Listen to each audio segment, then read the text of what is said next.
Hey, Algebra, we are going over CO14. What's you doing here, you ad? Get out of there.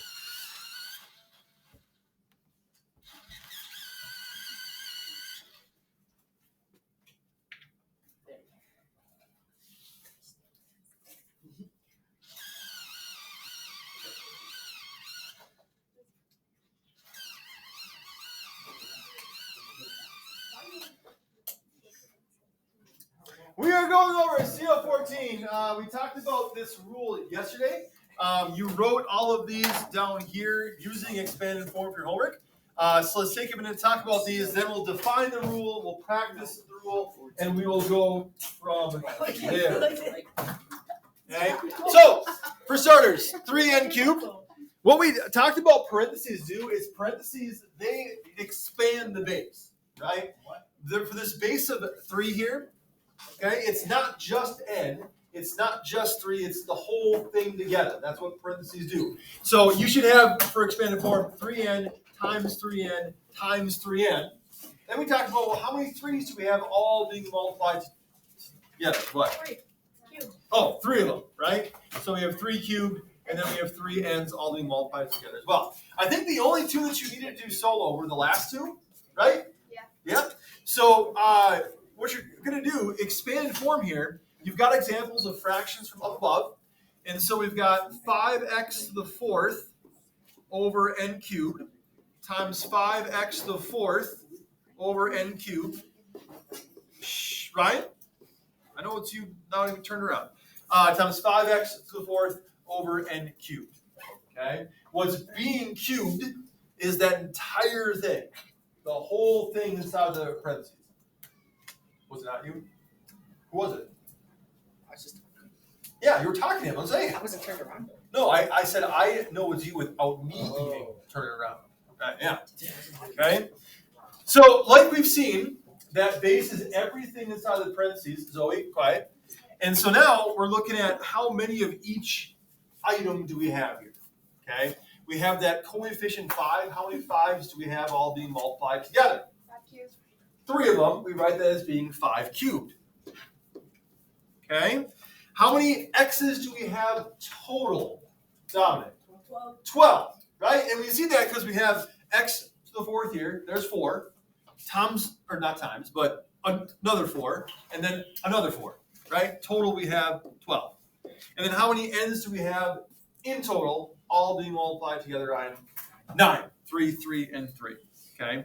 So here's what's going on here, right? We can see it written out in expanded form why we have 12 x's total. 4, 4, and 4 make 12, 3, 3, and 3, 9. But what this rule states, basically, when you distribute something, and we saw this with equations also, what you're doing is you're getting rid of the parentheses. That's the whole goal of it, right?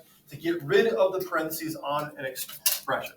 And so this exponent on the outside, I think we defined distribute as also like give it to everything.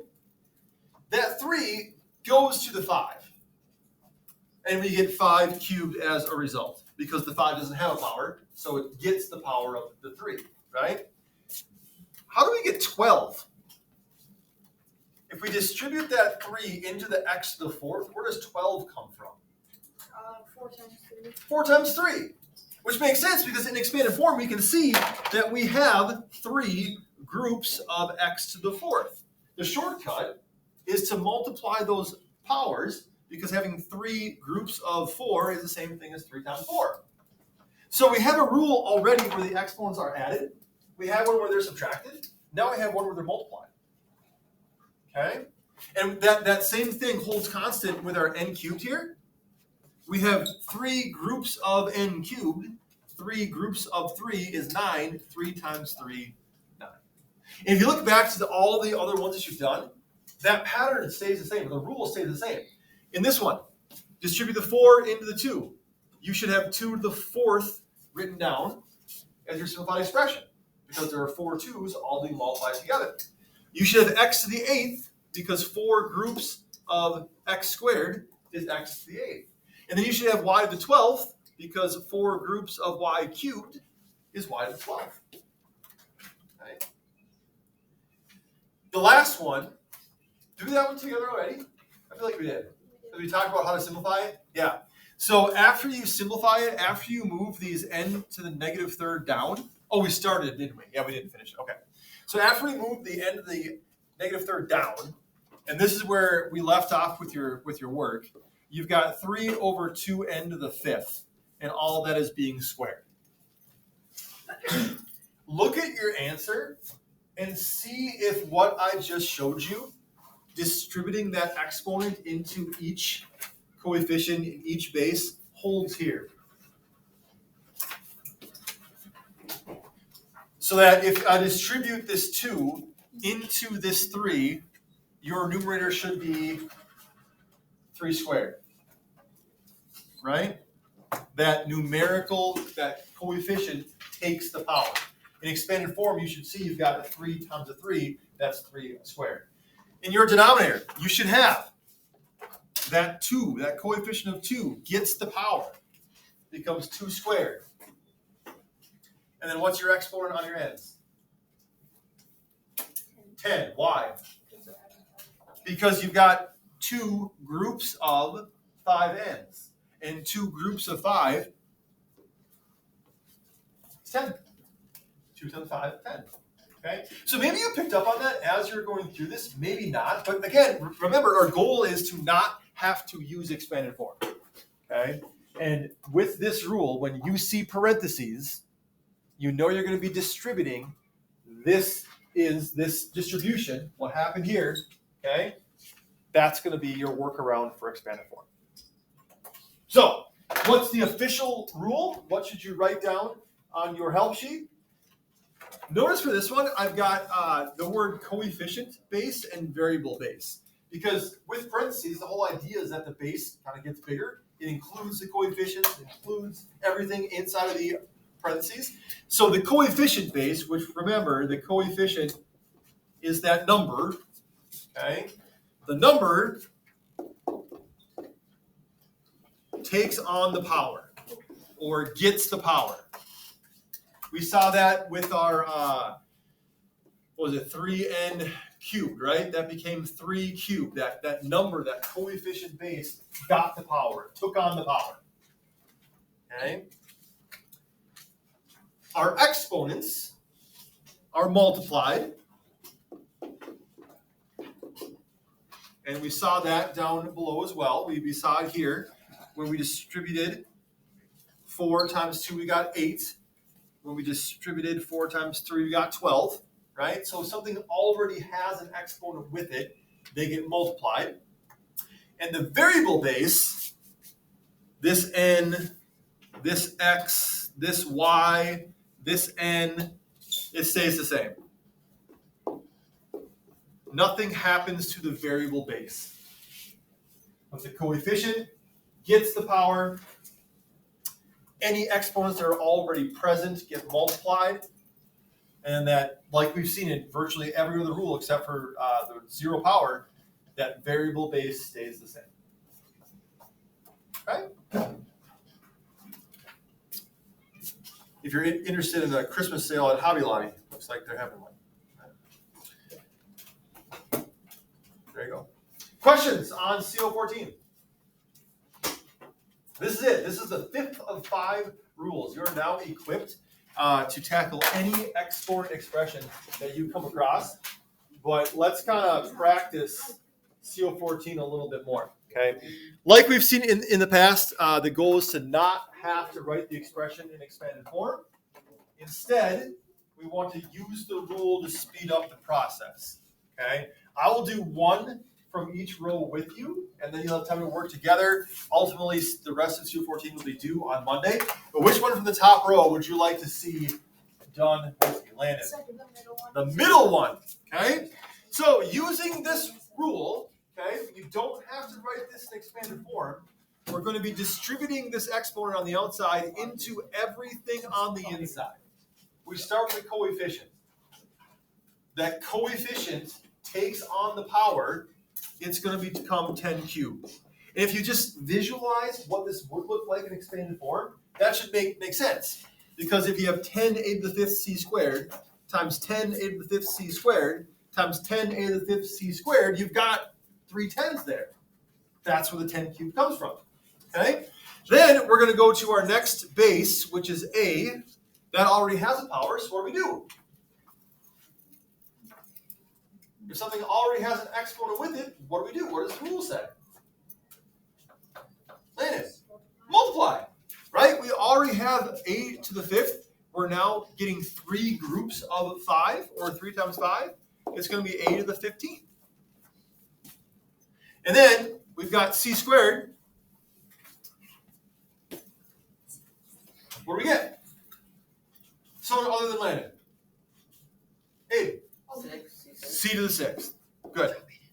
Okay? Good. And that would be your final answer for that one. Okay?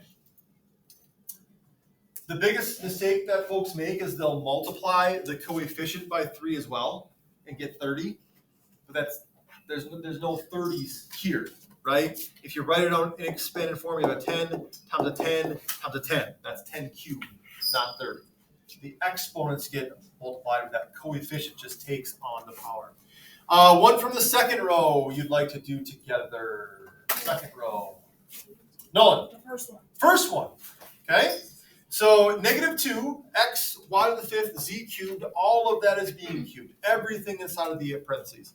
And so we distribute our 3 all the way over to our coefficient, -2.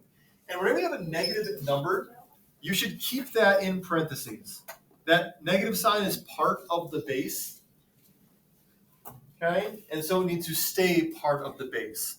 So this is maybe the one exception. Like when we said to distribute, it means to get rid of the parentheses. When you've got a negative base like that, where the sign's inside the parentheses, you actually have to keep it there. Okay? So -2 is still going to be in parentheses, nothing else will. And it's only because of that sign out in front. Then we go to our x. The x already has a power of 1, even though it's not written. So what are we going to write in our simplified answer? X to the... Mia? X to the 3rd. 1 times 3 is 3. Now we go to our y to the 5th. That already has a power. What does that become? 15. Y to the 15th. 5 times 3. And then our z cubed, becomes Z9. z to the 9th. Multiply the powers. So there you go. -2 cubed, and again, that -2 is in parentheses because of the negative sign. -2 cubed, x cubed, y to the 15th, z to the 9th. Much better than writing that out in expanded form, I would say. Okay? Let's go to the 3rd and 4th rows here. I'll do one from each of these as well. Which one would you like? Row 3 is there's nothing really that extra to it. They're just fractions, right? So maybe it gives you the heebie-jeebies a little bit. Row 4, though, that's where we combine multiple rules, so there's quite a bit to that one. The last one. But we're in row 3. Oh. What from row 3 would you like? The first one? Sure. The first one, no coefficients to distribute here, only powers. So we distribute the 9 into n to the 7th. What do we get? We have 9 groups of n to the 7th. How many n's is that in all? 9 groups of 7. 64. Close. 63. 63. Okay. N to the 63rd. Distribute the 9 into z to the 4th. So we have 9 groups of z to the 4th. 36. 9 times 4 is a z to the 36th. Okay. Then in our denominator, we have 9 groups of a cubed. That's what? 27. A to the 27th.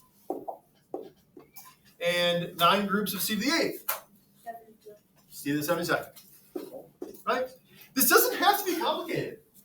You know? If you just look at each rule for what it is and just recognize, okay, I've got parentheses. I'm distributing the power, I'm multiplying the powers, giving it to the coefficient, whatever it is. I mean, it just looks harder than it is, and sometimes that kind of, freaks folks out. But just trying to recognize it for what it is and go from there. Except for the last row. The last row kind of freaks me out a little bit. Okay? What do you want to do? I'll do one of these at 3. The first one. Wait, no, wait. The last one. The last Last one? We'll The second Pull that. one. Yeah, the second one. Second one. So all of these, really, this one isn't much different than the others, right? These last two, they combine multiple rules. Like in the second one, I see I've got a power to the 0, I've got a negative power, and I've got parentheses to a negative power. That's a lot of stuff going on there. In the last one, I've got negative powers, but I also have 2 bases of x and 2 bases of z, which means I'm going to have to combine those together somehow. So both of these kind of have their quirks, but have we decided on the second one? That's what we want to do? Yeah? Yeah. Okay. So, like the others, I'm just going to distribute. Okay? 5 to the negative second, that 5 being a coefficient, that 5 being a number, it's going to take on the power and become 5 to the negative second power. Just like with positives do, right? It just takes on the power. The a to the 0, what did I say we could do with anything to the 0 power that's in the middle of an expression like this? Anthony? Sorry? Equals 1, which means we can just kind of ignore it, right? Let's just ignore this. If it's a to the 0, that means there aren't any a's in it. So why even include it? That's gone. Then we have b to the negative 7th. I'm distributing the negative 2. Don't be thrown off the fact they're negative numbers. What's the rule? What do we do with the exponents? They're multiplied. So what's negative 7 times negative 2? 14. Positive 14. That becomes the power of b. Right?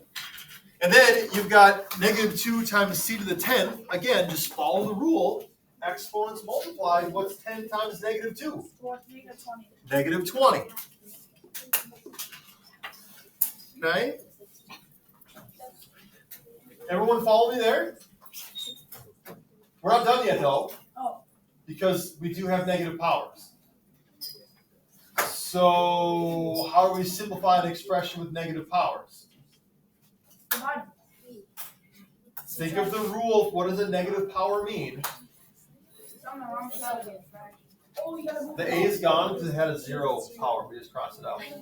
What does a negative power mean? I said, don't make this harder than it is. A negative power simply means what? Dominic? It's in the wrong part of the fraction. That's it. Okay? So that means we have to move our 5 to the negative second and our c to the negative 20th to the other part of the fraction. Right? If they're in the numerator to start with, which they are now, that means that our final answer is still going to have b to the 14th in the numerator, because that's got a positive power. That doesn't move. But then we're going to have 5 to the positive second and c to the positive 20th in the denominator. All the negative power means is that it needs to move. That's it. So we move to the other part, and we're done. Okay? So the other 8 of them, you've got 9 minutes to work now. The other 8 are due on Monday. And that completes the 5 rules. Plan on a test next Thursday and Friday. We have PO15 to cover Monday and Tuesday. We'll review Wednesday, test Thursday, Friday. All right? Okay, you can get to work. That's how I'm at. Don't forget to like and subscribe.